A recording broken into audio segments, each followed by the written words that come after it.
I'm Ann Kroeker, writing coach. If you're tuning in for the first time, welcome. If you're a regular, welcome back. I'm sharing my best skills and strategies to help writers improve craft, pursue publishing, and achieve their writing goals. On today's show, you're going to get a glimpse of a first-time author's journey from idea to a signed contract with a publisher. Even better, she's a creative coach herself, so it's like you're getting two coaches for one. You're going to love meeting Dr. Merideth Hite Estevez. Welcome to Ann Kroeker, Writing Coach. If you have ever been curious about the author journey and you want to know how a real person walks through it from beginning to end, or at least beginning to major milestones, well, I have somebody I can't wait for you to meet. It's Dr. Merideth Hite Estevez. She's a spiritual space maker for artists as an oboist, writer, coach, and educator. Her podcast, Artists for Joy, was an Award of Excellence winner in the 2022 Communicator Awards and is in the top 2% of podcasts worldwide. She has served thousands of artists in communal creative recovery in her popular support groups around Julia Cameron's The Artist's Way, and serves artists of all disciplines through her writings, workshops, and one-to-one coaching services. She holds degrees in oboe from the Juilliard School and Yale University and is a certified Start with Heart facilitator through Graydon. As a trained coach, she runs a thriving business, helping creatives of all disciplines looking for a more joyful life. Merideth has performed with top orchestras in the U.S. and abroad, including the Met Opera and Philly Pops, and is currently the English hornist second oboe of the Chamber Orchestra of New York. She's served on faculties of numerous universities and schools of music, and most recently as Associate Professor of Oboe at University of Delaware. When she's not creating or teaching, you'll find her attempting to speak foreign languages with a Southern accent while traveling with her husband, Reverend Edwin Estevez, daughter Eva, and son Eli. Merideth, welcome. We're so glad you're here. Hi, Ann. Thanks for having me. Now that's an impressive bio. I'm amazed at all of the things you juggle, and in the middle of it all, you managed to land a contract to write a book. And I would love it if you could give people a simple summary of this crazy journey you've been on. Can you just summarize it? And then we can go into detail of what that looked like. Absolutely. Yeah, it feels like a really, really long journey. I have, I'm sure many of the people listening to this have been writing all my life. My mother was my elementary school librarian. And so writing was something that always was around. I took a lot of creative writing classes in college, but as you heard from my bio, I was always had a beeline on being a professional oboist. And I all my concentration and focus was on music. And so I didn't really believe that I could be a writer. And I got through college and got married and started having kids. And really, especially during the pandemic, felt this newfound rumbling that I needed to write. And I really felt like artists needed support, especially in that moment during the pandemic when everything shut down. And I had written a small blog that nobody really read, but I had developed a little bit of a writing routine before 2020. But I remember sometime in April of 2020, I bought a microphone and I started podcasting, and it was really writing for the podcast that began my drive, started to become a reality that I wanted to write a book. And so what I did was realized that I needed a coach and I needed support. I needed somebody to tell me, because I felt so equipped in the world of music, but I knew that there was insider information, quote unquote, that I needed to know to get it traditionally published. And so I found you, thank God. And I just looked back through my emails, and it was February of 2021 that I signed up finally, after hesitating at my keyboard for months and months, to sign up for coaching and to purchase one of your courses on how to write a nonfiction book proposal. And it was after that, I realized that I needed to focus on having a baby, because a few months later, I had my son.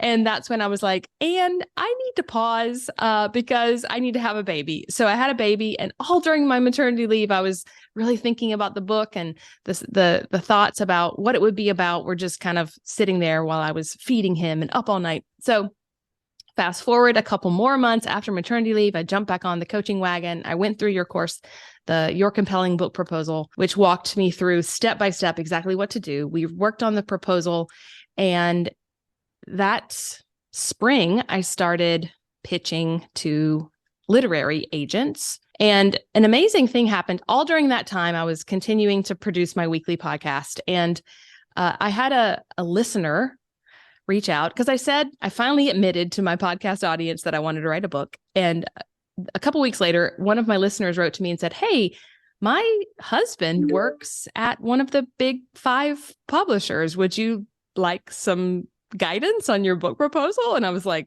the more guidance, the better. So that just goes to show that writing a book proposal and finding the right teammates is really important, but it's also important to keep writing and to publish something weekly, because that person helped me. I had my book proposal ready, thanks to you. I sent a draft to that guy, and he gave me some tips, and he gave me some names of some people, and it helped open a door or two. And I found a literary agent that summer in August of 2022. And then we decided to grow my platform a little more over the summer. And I put a lot of effort towards social media. And then we decided to pitch. The proposal was ready, and we decided to pitch in October of 2022. And then, oh man, everything slows way down at that point, because, at least in my opinion, because you send the emails and you're sitting there waiting for them to tell you yes or no. And some people said no. Many people said no, and a few people said yes. And so my agent and I have been in the process of going through the offers. We had multiple offers, incredibly, and we've been going through them. And then by the time this interview goes live, I will have signed the contract, and I'll be crazily writing the first manuscript. So yeah, that's it. That's an incredible timeline. I know you said things slow way down, but what you just described, let's just go back, you said 2020 was that spark of, I think I want to write. And not even, you had the idea for the book, but like, it sounded like I just want to get my words out. And that's when you kind of got going with the blog and then the podcast, right? Am I remembering? Right. That was in 2020. I mean, that's really not that long. Well, the blog I started in 2017, but it was okay. like a slow burn, and it literally was like some weeks I would write, and so it took in 2020 was when I really started weekly producing something online. Okay, so that's interesting to me, and I think to anybody tuning in, is that you committed with the dream. Would you say it was a dream or a goal at that point in 2020 when you started showing up every week? I think it was a dream, but I knew enough about the publishing industry to know that, I needed a lot more of an audience, quote unquote, to prove that I could sell my book. I knew enough to be dangerous, because if you listen to any interviews, they'll be like, you need 100,000 followers. And so it felt like a dream instead of a goal, because I was like, how am I ever going to get there? And by the way, I'm not there yet. And I think that's important for people to know, that you did all this, that you got this, and you got it with not these wild numbers, but you did work at it and grew the numbers. Sure. Absolutely. Yeah. There's the growth, and many people said this throughout the conversations I was having with publishing professionals and with you, that growth, engagement is more important than, the bottom line, adding up all the numbers and showing that you not only have people there, but that there are more people showing up every month, every three months. How much has it grown, and how are the people engaging? Are they clicking? Are they purchasing? Are they commenting? Things like that. And that was always something I really enjoyed, actually connecting with the people that were there, instead of dreaming about the people who might be there. I had a great distinction between those two types of people. Do you feel like was there anything that you feel like this event, this activity really, helped me turn the corner toward my goal? I think that I started using Instagram ads, and I actually heard an interview recently where someone was like, everybody knows that social media is a pay to play thing now. And I was like, wow, really? I have found ads to be really helpful. And some people might consider that buying followers, right? Because you are paying. But for me, the way I see it is when I put, $6 a day for 5 days behind a podcast episode that I believe will really serve people and help people, it allows Instagram to put my work in front of the people that will benefit from what I'm writing. And so it's not just that I'm paying for people to follow me. I'm paying Instagram to find the people that could benefit from my work and get it in front of them. So they'll click and then they can engage if it's right for them. And so that's how I see it. And the Instagram ads I've gotten better too at making, I've noticed like which ones are making my follower count go up, and how, like, when the Artist's Way, which is the book by Julia Cameron, that's really a huge core of my online community and the community that we're building online. It is a hugely popular book. And so a lot of people follow the hashtag the Artist's Way or Google Artist's Way groups. And so between ads and really using ads to promote the Artist's Way courses and workshops that I do, that has caused the biggest growth in my platform. And it does connect to your book idea as well. Absolutely. Yes. I mean, they tell you not to put a bestseller in your comps because it's on your book proposal. But I think that my work has been that book is such a phenomenon. I mean, it really, truly is. And it allows me we talk about psychographics, like it allows me to, the readers of my book are the people who read The Artist's Way. I mean, and I think that doesn't work with every book, but it's been useful for me. And we just attract just the right kind of people to participate in the stuff I offer. Can you tell us about your book? Sure. So my book is about how to find joy in the creative life, how to debunk the tortured artist stereotype, and to live joyfully and creatively. And so I offer a little bit of my story, a little bit of the stories of people that have been in my workshops who have experienced creative recovery. I got to the end of 12 years of college, like you read in my bio, and I was so burnt out and creatively lost.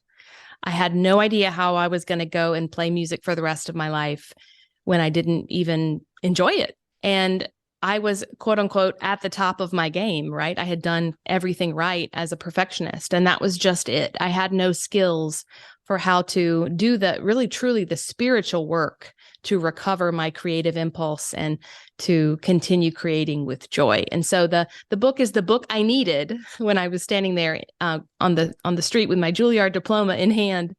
And it's really a coaching resource for creatives. I can't wait to read it myself. And I'm sure everybody tuning in today cannot wait to read it as well. And it's very much in line with your author brand, if you will, using that phrase, because you have a podcast called Artists for Joy. I mean, it seems like that's the fire in you. That's what you want to infuse in others or pass along to others, is we can do this creative work with joy. And I love that, reviving that in people. Well, one thing that I think you said to me that has really resonated deeply was, asking the question, how can you pour into people? How can you serve them in your work? Not how can you sell to them or how can you market to them, but seeing work as a outpouring from your deepest passion and deepest desire to make a difference in the world. And that's really helped, because it has been a lot of course, with publishing and music and any art form, there's going to be ups and downs, right? You're going to experience failures and rejections, big and small. And so when you see it not as the thing that's going to confirm that you are worthy and valuable and loved, but instead you see it as, I have something I know that could help people and I believe would make a difference, and here I'm going to pour it out. And so that's been a huge shift for me. And I love that line of discussion when you were sharing that with others. So it sounds like you've had to really live out the message of your book as you've created the book itself. Kind of meta, I guess. Unfortunately, or fortunately, yes. I guess, I think you told me once, like, you've seen it happen many times that whenever you're given a book idea, then you're called to live that out in your real life. You're going to be testing your theories. And how did your theories test out or prove themselves? Of course, they're working, but it's not. And this is where, when I hear the word like prescriptive nonfiction, which is sort of the genre that I'm working in, I want to cringe, because and as a coach, I know, like, what's right for me may not be right for you. Like, the purpose of coaching would be, let's discover what you need, and only you know that. And I think that we can sell or share or serve those readers of nonfiction who are truly looking for solidarity, advice, support. And by sharing what's worked for me, you could find something and translate it to what works for you. And so that's how I make that right in my mind. Because otherwise I'm like, it sounds gimmicky. Like it sounds like an infomercial.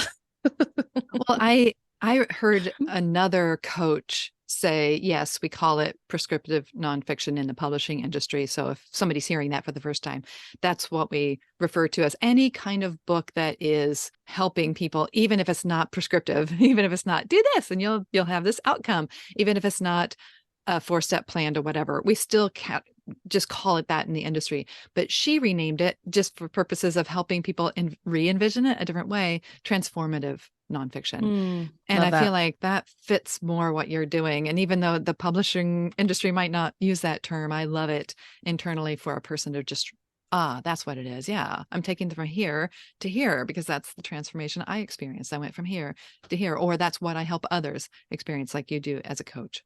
Take them from here to there. I really struggled with that in writing my book proposal. Remember? I mean, I don't know if you remember helping me edit it, but that desire to stay away from gimmicky language, and yet the need to sell the book to the publisher in a paragraph, right? And I realized, and it was probably you who realized this, and you showed it to me, but I'm writing the book for that person. For that person who's having that exact same conversation in their own mind. Like, how can I find the balance between marketability and creativity? And like, does one have to be king in every situation? And so I think in the book proposal, it says, this book is for the artist or the writer who is wondering where their voice is in all the market speak. And the voice who feels squelched by market speak. And so I was like, yes, Ann, thank you. That's why you have a coach, my friends, because they will help you translate yourself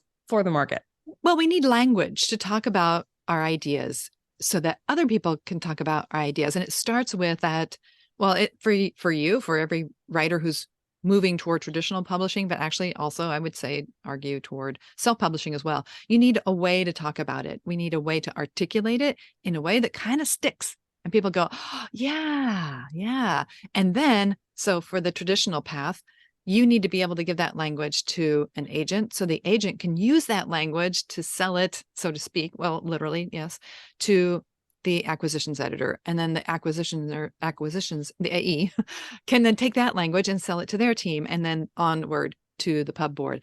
And if you can get that language right in a way that feels right, and that's where you were struggling, can I get language? And the language is basically what resonates with the reader. And so in the end, it all plays out for the reader if you can put language around it so they can say, oh, that's it. That's what I want. That's what I need. That's what I've been looking for so long. And now they can talk about it in groups of writers or with their writing buddy or with their group of musicians they practice with or whatever. I know you don't work exclusively with writers. And so, yes, I think that it is worth it to do that hard work to land on the language that feels right and good, because in the end, you're giving exactly what the reader needs and wants, whether they realize it or not, which is a way to talk about their situation so they can experience transformation. That was a lot harder than writing the whole book. I mean, it really was. The marketing and promotional materials in the book proposal were the hardest part for me. And like the back cover copy and the little things that need to be short and quippy and still feel like they're me. Yeah. And I think what you said about actually what it comes back to that Instagram ad that you were talking about. You said earlier that it sounds like you're paying for followers, but you're not. You're merely presenting an opportunity to them. You're paying to have it presented to them. They still get to make that decision. And all that language you just described, it's the same thing. I'm presenting you with an opportunity to walk through this book to experience transformation. And here's what it would look like if you were to buy this book and read it. Here's what it would feel like to move from chapter 1 to chapter whatever your last chapter is, and get at the end and feel like, now I know that this, it sounded like they might come at it feeling like, I'm living that tortured artist life, but I don't want to live that way. I've lost my joy and I want something different. And so that language is not It's not sales tricks or gimmicks at all. You're merely saying, look, if this is where you're at, I've been there. And if this is where you want to be, here's where you could be, and a path to that that's contained in this book. And I offer it to you as, as a gift. And you didn't use that language, but that's the goal of it. I think the best marketing is honest marketing, and but then doing the hard work as writers of finding the right words. And you did that hard work. And then, when you do that up front, it becomes easier to write the whole book too, even though I think you just you did it in the other order, maybe writing the book and then finding the language. But either way, it's bringing clarity. Absolutely. And I think that the whole process of doing, I just want to reiterate that from beginning to end, it was the weekly podcasting where I found what I wanted to actually talk about. So if you're waiting to start a podcast or to start a blog or to start a Substack or whatever it is, if you're waiting because you don't know what you want to talk about yet, don't discount the learning that will occur while you're doing it, and all the great important information that you will gain about who's reading and who it resonates with and what it resonates and what specifically, what threads of what goes to where and helps people in this way or that. And so I wish if I could go back, I would say that to myself, you're going to learn so much, and some of it's going to be scary and some of it's going to be embarrassing, but all in all, it's going to account for exactly, you're going to find your people by doing the work. And that has been so fun. It truly has been fun and joyful. I love that. You find your people. You also articulate your ideas, which is what you said, and you find your ideas. And then in the process of doing those two things, showing up, finding your people, testing your ideas, you're basically validating the whole thing as you go. And in some cases, maybe in a way, you're sort of building it as you go. And I think in the book, I might want to talk about this. Maybe I'll bring that up in tiny form and talk about it for 10 minutes on the podcast and see how people respond. So there's a validation that happens at the same time. But you didn't maybe consciously go into it with that. You're like, I want to talk to writers, right? Or artists, right? Right. Yeah. And with the book proposal too, I was like, okay, I don't know what I'm doing, but by the end of finishing the proposal and having you walk me through and edit it together, I realized that I had basically written the book already. I mean, I had. And the book proposal provided so much clarity around all of it. And none of the work in that is wasted, even though that's not going to be published anywhere. That work in that book proposal was so integral in the whole project. Exactly. It's the plan that you're going to follow and it's what you're promising to the publishing house that you're partnering with. This is a plan I am going to follow from beginning to end. Here's what's going to be in it. Here's how I'm going to promote it. Here's what I'm going to do before, and here's what I'll do during and after the book's release. And so it's your plan, but then within that is the content, which is that framework. Whether you call it a 4-part framework or not doesn't matter. It's just like that. This is what's going in the book. And yeah, if you do all that hard work, then yes, it's much easier to write the book because you have something to follow, that framework to follow for your book. And it's a lot of work up front. How long would you compare the time that it took to kind of build out those pieces? You said you didn't really love marketing plan and all that versus the book's framework, the table of contents, chapter summaries, the pieces that really reflected what was going in the book. Would you say it was 50-50 the amount of time that it took to build those, or do you remember? Yeah, that's a really interesting question. Well, if you remember, we had the realization that my chapters were way too long. And so my book was going to be like 100,000 words, and that's way too long. So I think we had to redo the structure a couple different times together as we were looking at the word count and what we wanted to say. But yeah, I think that the book structure, by the time I got the marketing really clear, and I keep going back to the back cover copy because we wordsmithed that. However many words it is. How many words is the back cover copy? It's usually about 250 words. Yeah. I mean, that's nothing. I probably spent 3 days on that thing. But once I did that, I was like, I got it. And then I took that clarity back to the shape of the book. And then the chapter summaries were just boom, boom, boom. So yeah, I would say, 50-50. And much of my book, I had already existed in a lot of different places on my computer. And so it was truly like a puzzle of does this go here? And, oh, I think we need actually new one here. And so it was it wasn't like I was starting I'm going to write a book about X and starting from scratch. It was I had the idea in my head already. like you were assembling from previous copy. What were those things? Were they messages you had given as a speaker? Were they just journal entries? What were the little pieces and snatches? They were mostly podcasts, but my podcast format is a little different than the book. Obviously, like there's a listener question part of my podcast, which isn't going to be in the book, but the sort of category or framework, umbrella of a particular podcast idea was already written. And then, I'm editing now. I'm like going back and I'm writing the book now, and I'm seeing firsthand how much I've learned, not just about my topic, but also about writing, and how I'm shaping the book much differently than I shaped the writing in its original format, which was for spoken, for audio. I'm learning that my writing chops have gotten stronger, and of course they have, but I wanted so badly to be perfect when I arrived, Ann. I don't know if that's coming through, but that's why I'm writing this book, because I just want everyone to know that, like Julia Cameron says, the desire to make great art keeps us from making art. And so it's so important just to get started and get going. And it's okay if somebody has to come behind you and tell you you're using the wrong word or the wrong comma or whatever.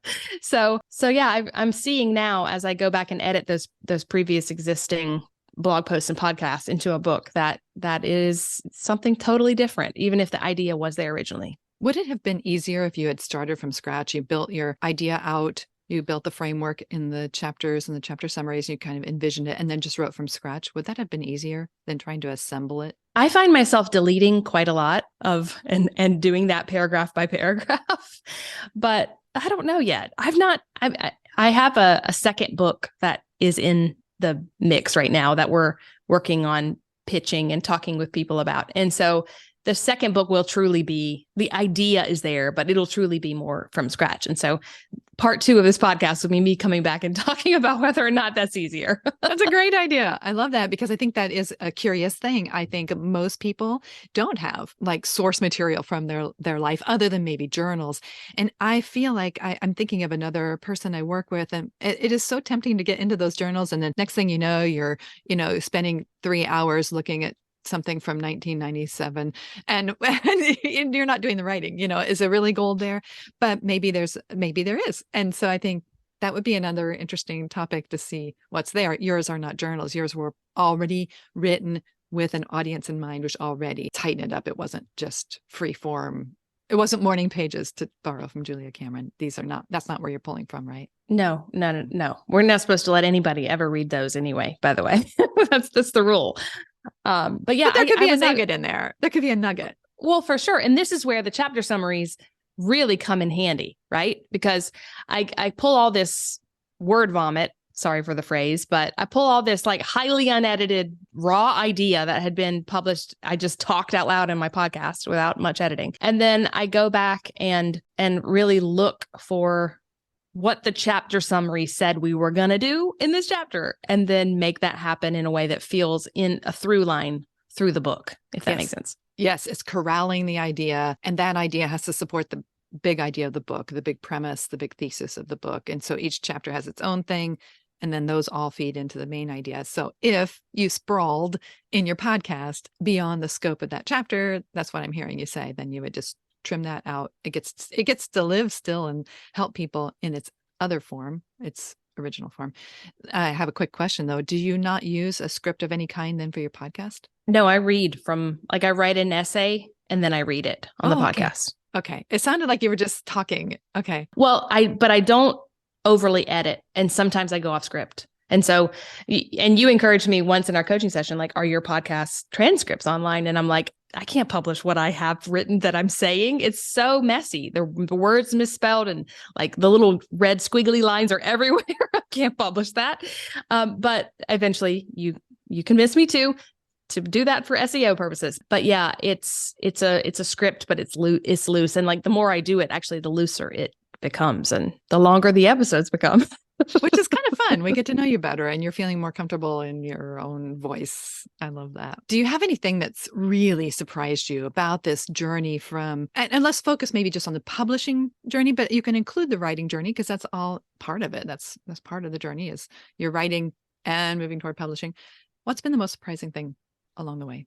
I know that not everyone experiences this. So let me first name my privilege that this process has actually been pretty okay, right? So if you're listening to this and you're like, wow, that was not my experience. I just want to encourage us all, when we experience rejection, to look for the goodness in the rejection. So that's what surprised me, that like even the rejections are good, because they have information for me. And sometimes there's a compliment in there, like, well, I thought Merideth was a wonderful writer, or a beautiful person, or a bright whatever, but the book is not organized well. Or, I felt that I don't really agree with her scope, or I think she's trying to do too many things. Like one person said that. And that's really useful. That is really useful information. And to know that they read my words, I am so grateful for that. And I am surprised by how much joy it brought me to know that this great editor, who I respect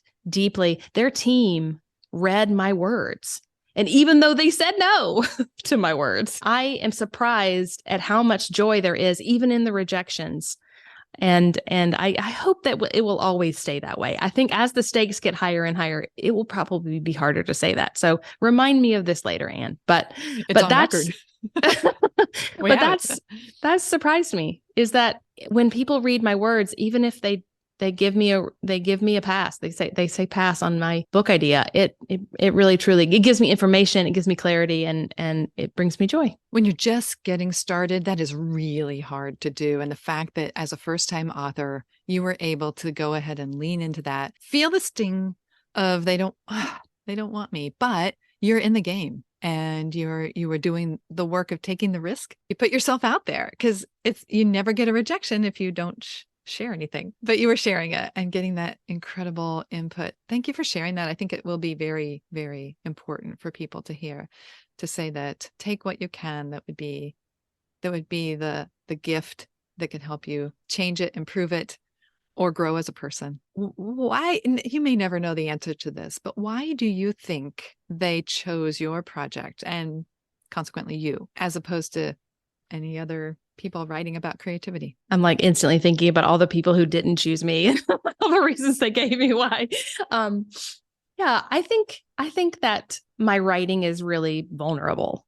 And I think when you read my bio or you meet me, people often say, oh, you're so confident and you're so successful, with a capital S, And I feel like it's a really important part of my story to know that things are not that things are not always as they seem, but there's more to a person than what they do or how they perform. And I try to be really honest and real about that, because I have achieved a lot of things and gotten a lot of degrees, and I know that none of that gives me a feeling of worthiness. That's not where my worthiness comes from. And that's really the core of the book, is that when we base everything on our performance, we will come up short, because we can't always perform well. And there's always going to be somebody who's better. And so I think they chose me because that is a compelling message, because I think people think, oh, if I could only go to Juilliard, or if I could only have, get a Fulbright or go to Yale, then I would be it. And then I would make it. And then I'd be happy. And I think that is a message that people need in any field, not just in music. And I also think that people like music. Like in the book, the whole metaphor of the book is a musical metaphor. And I think a lot of people enjoy music and like music, but don't have a way into talking about music in a way that because they automatically feel insecure or like they don't have knowledge. And so I think that the topic to write a book about music I think that's an intriguing thing. That somebody said that I do love music, but I don't like to read books about it because a lot of them are so cerebral or boring or heavy, or I can't break into them because I don't have any music training. So I think it's probably those two things: the vulnerability of my story and the lens through which I see the world, which is musical. And even though, well, your book uses this musical analogy, but you apply it then more broadly, any creative person can borrow these metaphors then to use it to apply to their work as a dancer, a painter, a writer. There's a quote that's like, writing about music is like dancing about architecture. And so the quote has a couple of different, we don't know who said it. It's like, it could be many people, but anyway, it's an interesting idea because And I think that's one reason why I love writing about music, but about visual arts. And if you listen to my podcast, you know, I like to write. I like to dip into all these different art forms, because I think so many of us are all trying to find words for that spiritual thing we experience when we're creating. So yes, it is a musical metaphor, but it's not a book for just musicians. And there's lots of visual arts metaphors and writing metaphors in there as well. So I'm a big metaphor person. That's incredible. We love, that's part of that finding the language, is also finding the imagery that we can then bring to our minds when we're in different moments of the creative process or the creative journey or the creative frustrations we may encounter on our path. Much earlier in this conversation, you said that along the way, when you started your podcast, you said that doing that had all sorts of consequences. Some of them were embarrassing. Do you have a story of how you've embarrassed yourself, perhaps publicly, through some part of this process? Oh, I have many. And you all are going to go and quickly listen to, I didn't take the episodes down either. So I am from South Carolina, and I have always grown up with this fear of like looking stupid or sounding stupid. And I made the joke in my bio about like trying to speak foreign languages with a Southern accent. And I was taught that my accent was not good and was wrong. And when I lived in Germany and I was trying to learn German, I had to work with the phonetics teachers like extra long, because none of my vowels were pure. They would say and I'd say a, and every vowel was a diphthong. So anyway, how this relates to my being embarrassed. I struggle with pronunciation of words, I think, because of my insecurity about my accent and just the way I read. I don't know. I'm just really insecure about that. And when you're a podcaster, you need to say the words right. So one of my first episodes, a listener wrote in and was giving me feedback or something, and I answered a listener question, and I read the person's listener question, and I think the word was soldered. Like where you're taking the heat and making things stick together. She was talking about like making jewelry. And soldered. How do you spell soldered? I think it's like solder. Is that right? Soldering, it looks like. Yep. And so I said soldered. And my dad, who was pretty much the only listener to my podcast at that point, was like, you mispronounced the word soldered. And I was like, oh my God, I want to die. I want to crawl under the table and die. And then another time I said, just by accident, so there's a famous piece by Johann Sebastian Bach called the Goldberg Variations. It's the name of a piece. You may have heard it. It's a beautiful piece of music. And I called it the Goldenberg Variations. And I didn't catch it in editing. So yeah, those are the pronunciation is just, that was embarrassing. And why did you leave them up? If they were that embarrassing? Or what is there to gain? What is there to learn from that, for us to learn from that? In the next episode, after the whole soldered situation, first of all, in England, they don't pronounce it soldered, right? So I made a joke out of it. In the next episode, I said, and thank you to a listener, my dad, who corrected my pronunciation of the word soldered. And I did a little so I leaned into it. And I think I go back to vulnerability. I think it's so important to be real and to show yourself making light of things. Like, I think that felt really important. So yeah, those are just two. The other more embarrassing things I did take down. That's good too. I think we should feel that freedom with our digital efforts. Until it's put literally on a page and printed and put in print, we can still change it and take it down if we need to. So we don't need to get into whatever was that embarrassing to you.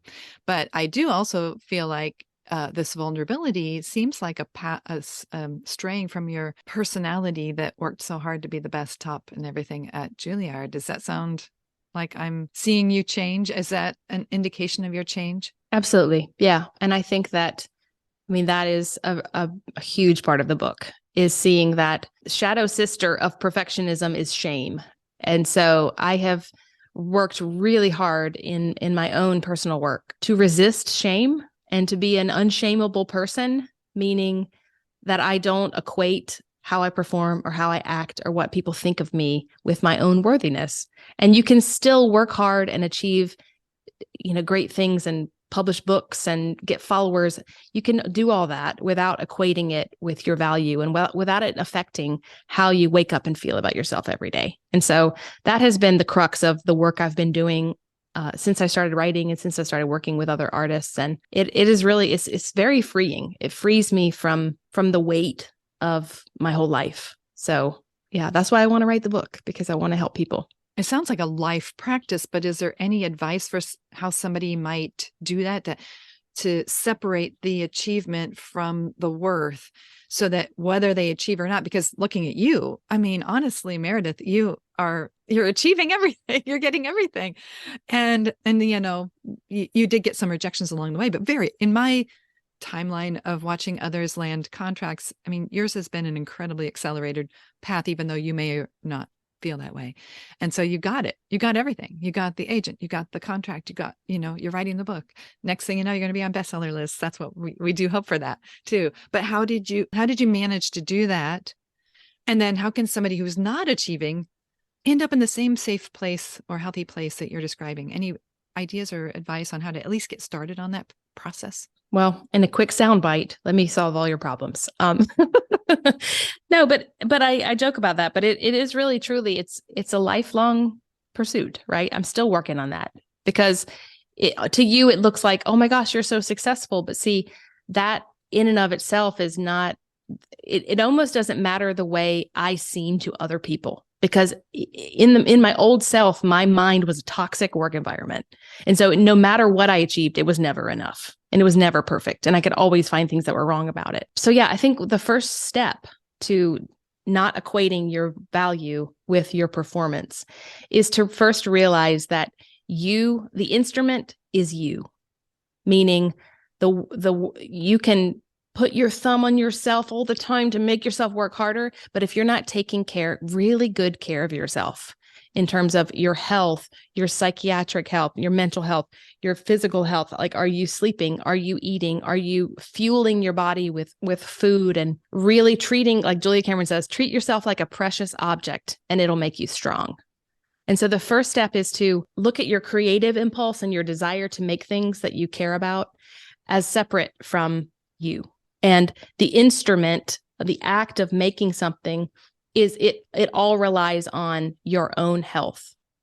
And so the first thing in every coaching call I ask, what did you have for lunch? Like, how good are you at taking care of you and reparenting yourself as your inner artist and your inner artist child? And so that's really the first step. Is to look how's the self-care, and how are you really truly doing even the hard things to make your life better. And maybe the second step is to sign up for coaching with Merideth. Well, I love coaching because as I've seen from working with you, it isn't that you need your coach to know everything and to fix you. A great coach, and Ann Kroeker is one, a great coach is somebody who helps you figure out what's best for you and realize you're capable of all the things that you want to do. It's just a matter of, naming it and finding the steps to make it happen and moving the obstacles out of the way one by one, and having somebody give you the skills and the gift of clarity, of peace of mind and clarity that a coach can give you. And it's Ann. Just hire Ann. Oh, man.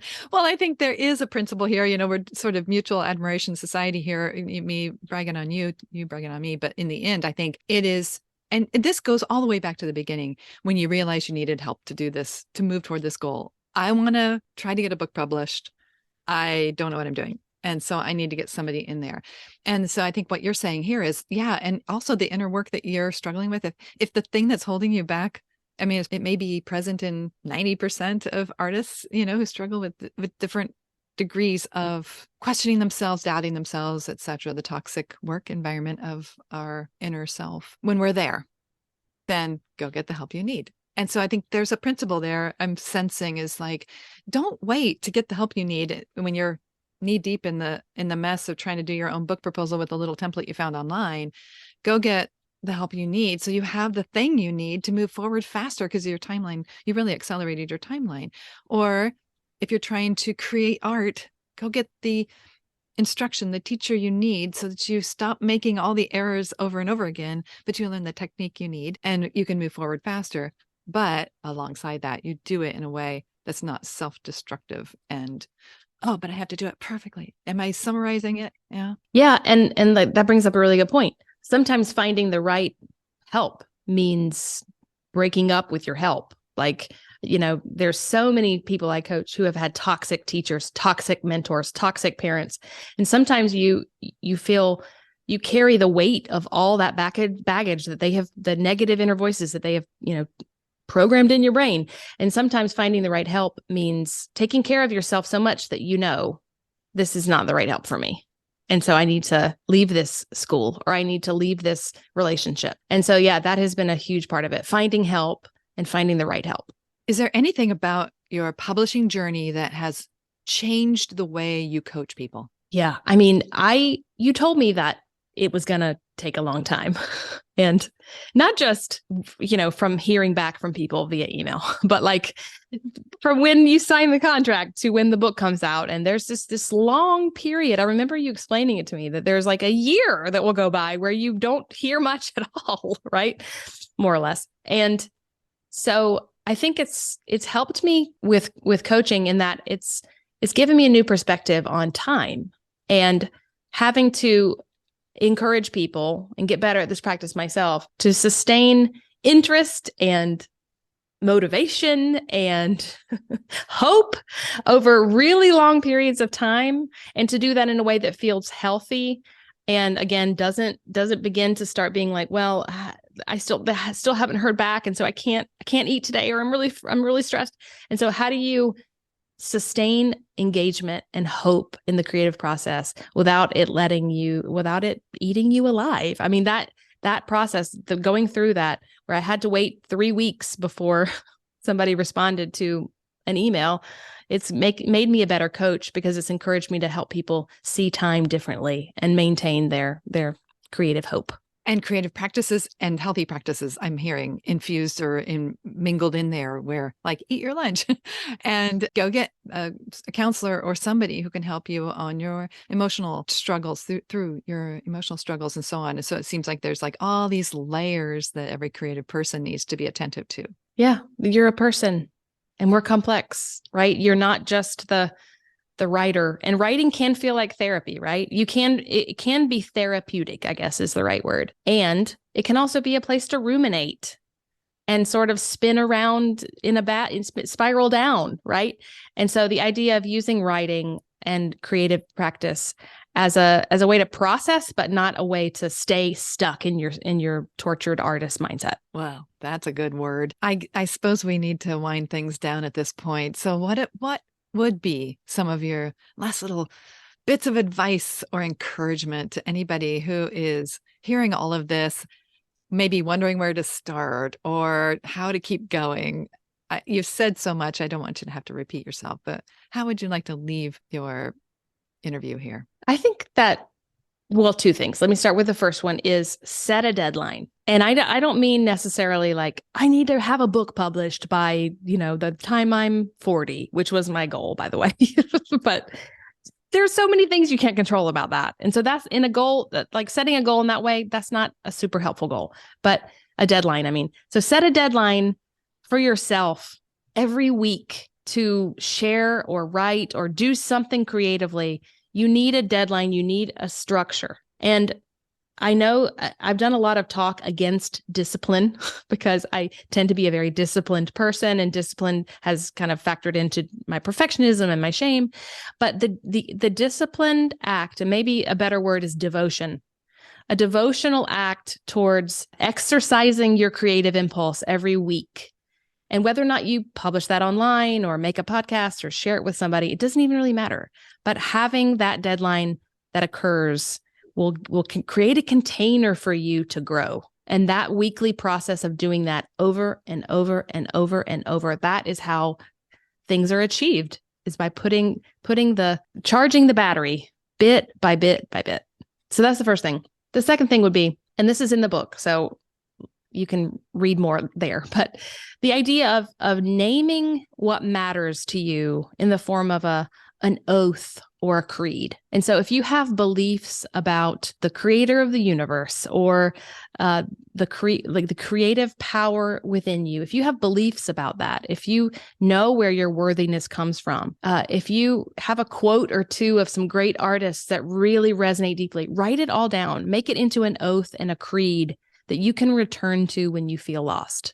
That's something that I've been doing in workshops in preparation for the book with artists, and it's going to be featured on my podcast because so many of us, we believe in coaching, we have all the answers that we seek within ourselves. And the act of writing out what you believe creatively, what you believe about your creative act is a really powerful way to set yourself straight when you're feeling lost. So the artist's oath and set a deadline. Those are my two things. So practical and powerful and deep and rich. Thank you for that advice. When is your book coming out? Do you know yet? Maybe you don't know. I don't know, but it'll be in 2024. Sometime in 2024. So yeah, we can put the link for the book in the notes for this whenever it is come out. I would really love it if you guys would join me in that journey and read the book and let me know what you think of it. I also really love feedback. So yes. And actually, they don't need to wait for the book to start following you and getting to know you and learn from you and be coached by you because you have free resources and, of course, other ways that they can connect with you. Can you share some of the top places they should say hi and start following you? Absolutely. So I hang out most on Instagram. My handle is @artists4joy. That's plural, artists for joy. And the FOR, not the number 4.